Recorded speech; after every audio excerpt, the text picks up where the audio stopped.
Good evening, this is Garima Raut 19 BCE 1144 and this is my digital assignment 2 for machine learning for the topic Apriori algorithm.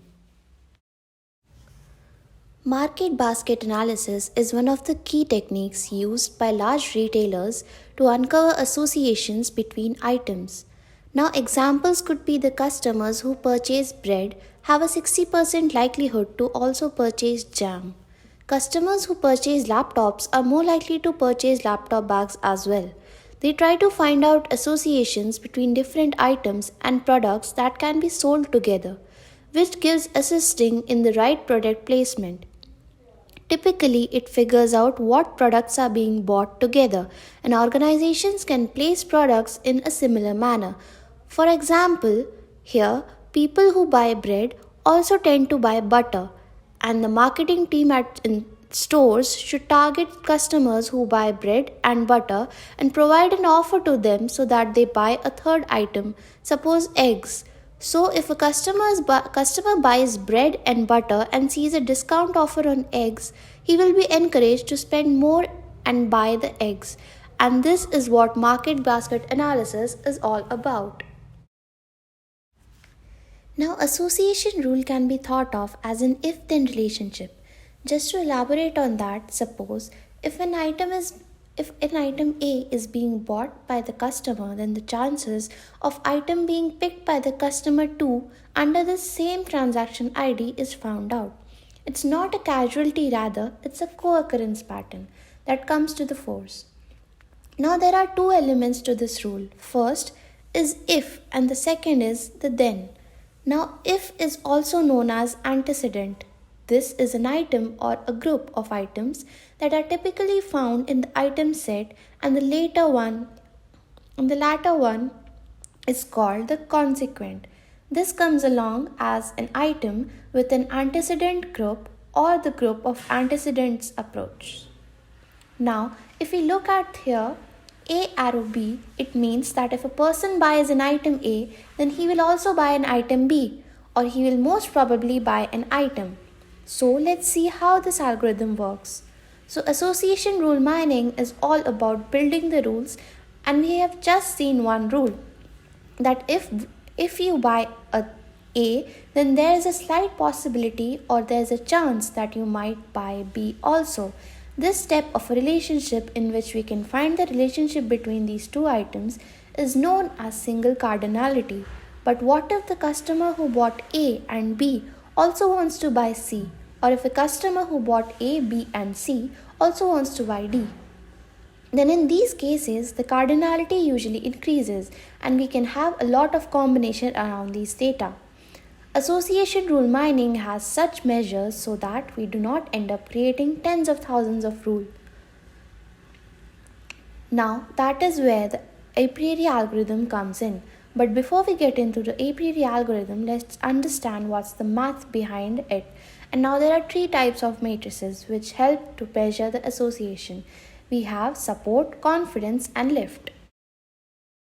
So support is the frequency of item A or the combination of item A or B. It's basically the frequency of the items which we have bought.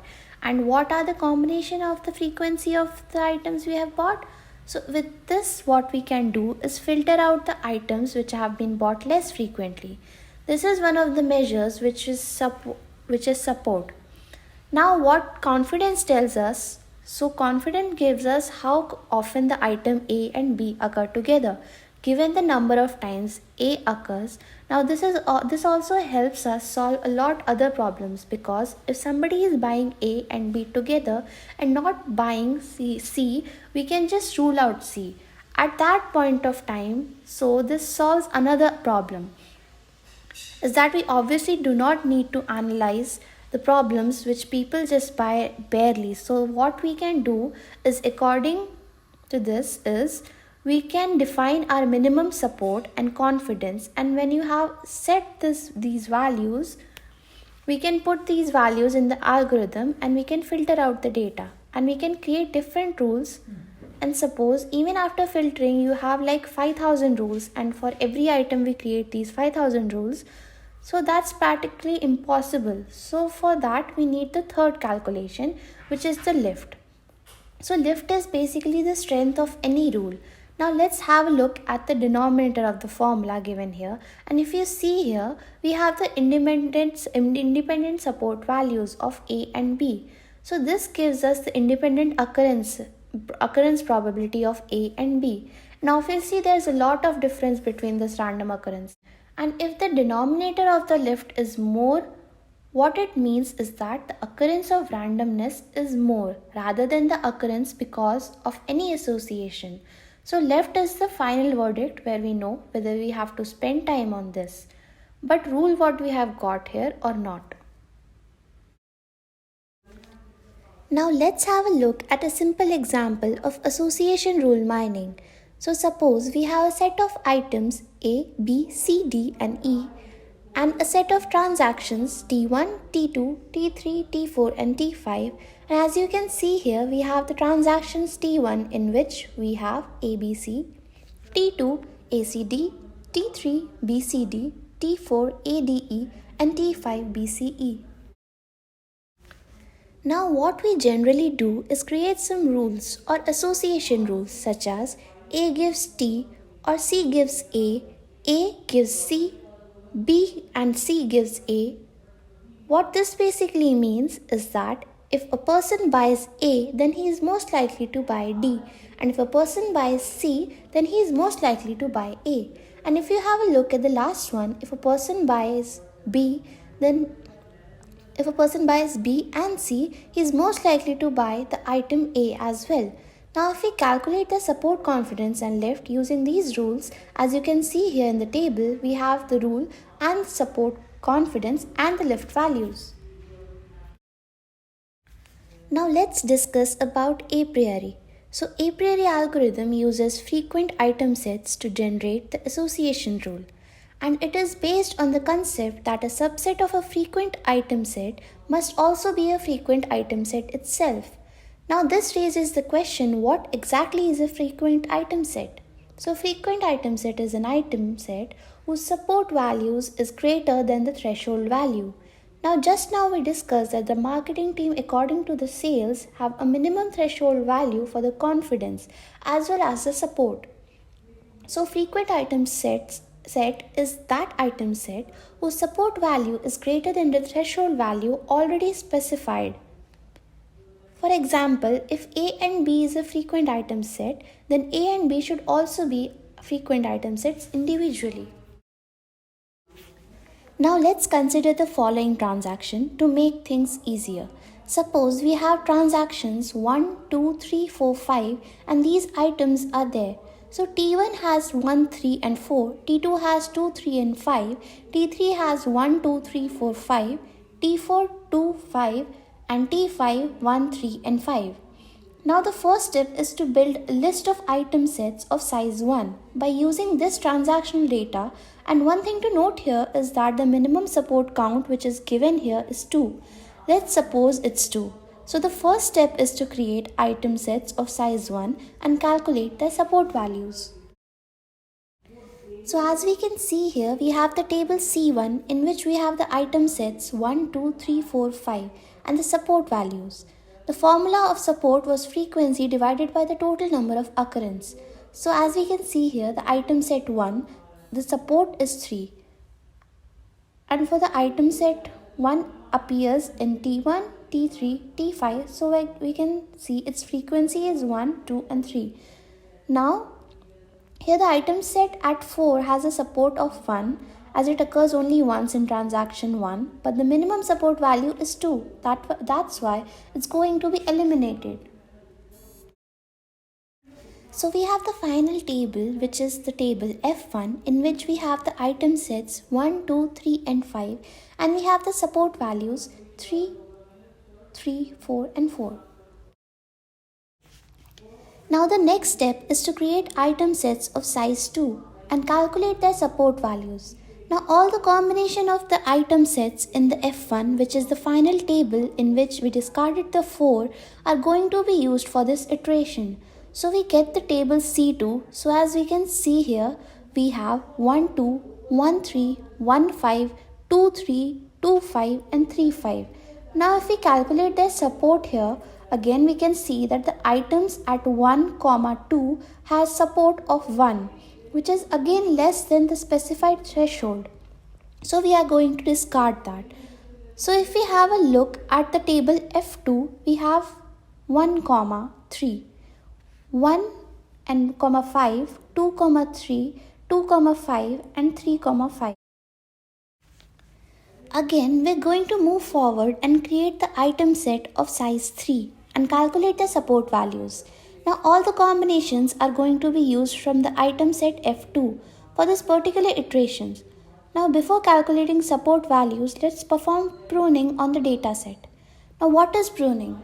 After the combinations are being made, we devise C3 item sets to check if there is another subset whose support is less than the minimum support value.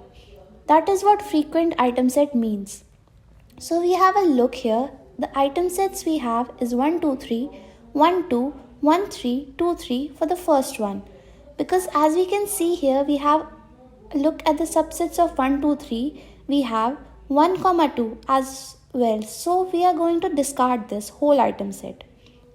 Same goes for the second one. We have 1, 2, 5 and we have 1, 2 in that, which was discarded in the previous set or the previous step. That's why we're going to discard that also, which leaves us with only two factors, which is 1, 3, 5 item set and the 2, 3, 5. And the support for this is 2 and 2 as well. Now if we create the table C4 using 4 elements, we're going to have only one item set, which is 1, 2, 3 and 5. If we have a look at the table here, the transaction table 1, 2, 3 and 5 appears only once. So the support is 1. And since C4, the support of the whole table C4 is less than 2, so we're going to stop here and return to the previous item set, that is 3, 3. So the frequent item sets have 1, 3, 5 and 2, 3, 5. Now let's assume our minimum confidence value is 60%. For that, we're going to generate all the non-empty subsets for each frequent item sets. Now for I equals 1, 3, 5, which is the item set, we get the subset 1, 3, 1, 5, 3, 5, 1, 3 and 5. Similarly, for 2, 3, 5, we get the subsets 2, 3, 2, 5, 3, 5, 2, 3 and 5. Now this rule states that for every subset S of I, the output of the rule gives something like S gives I to S. That implies S recommends I of S, and this is only possible if support of I divided by the support of S is greater than equal to the minimum confidence value.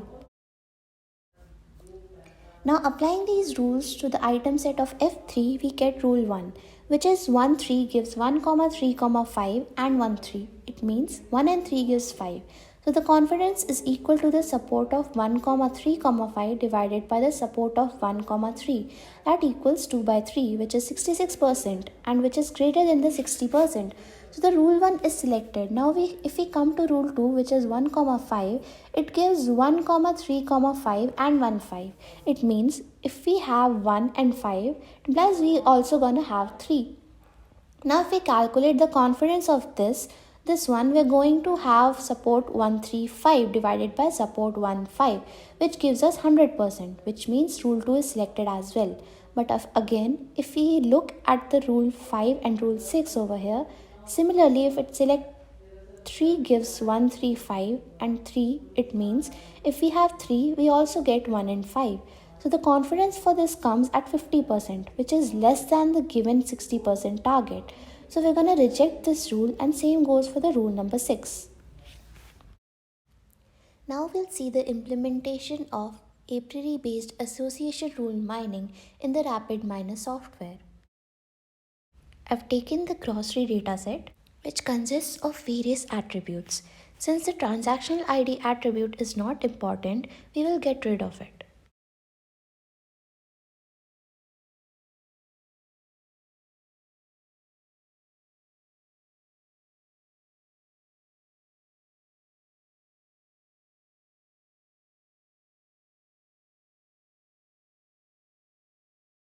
Now, all these attributes that are left, for example, bread, biscuit, cornflakes, etc., are important. So they'll be used in creating our association rules.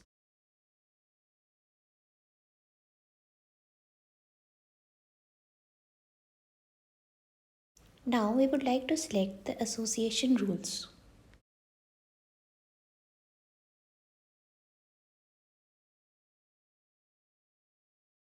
As we can see here, we have different association rule attributes.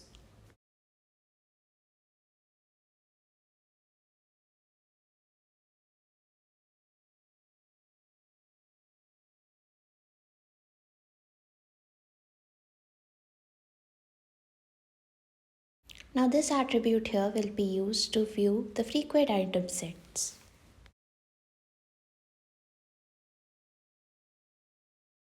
So now if we run it, it gives us the following frequent item set.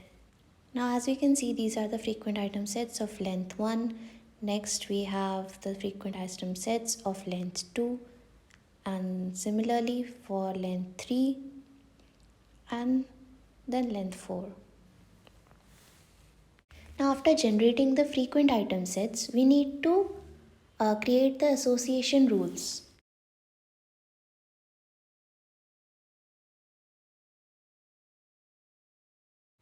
Now the input for this attribute is uh, the frequent item set for these association rules.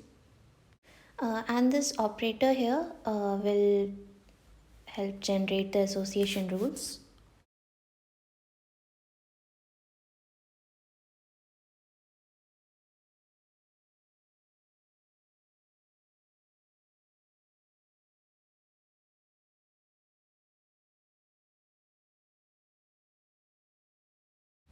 Now these are the frequent item sets, and this here we generated the association rules.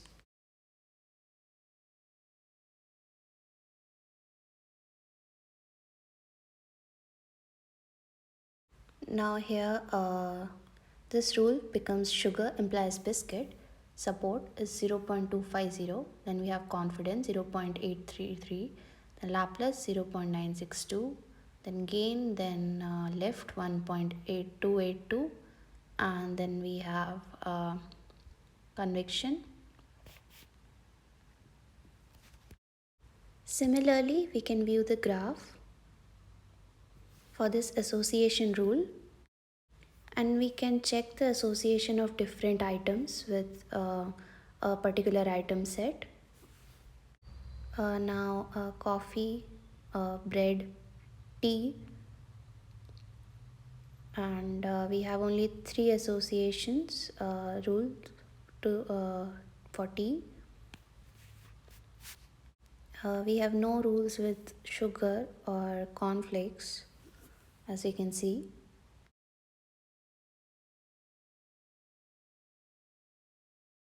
And now here we have description of the association rules.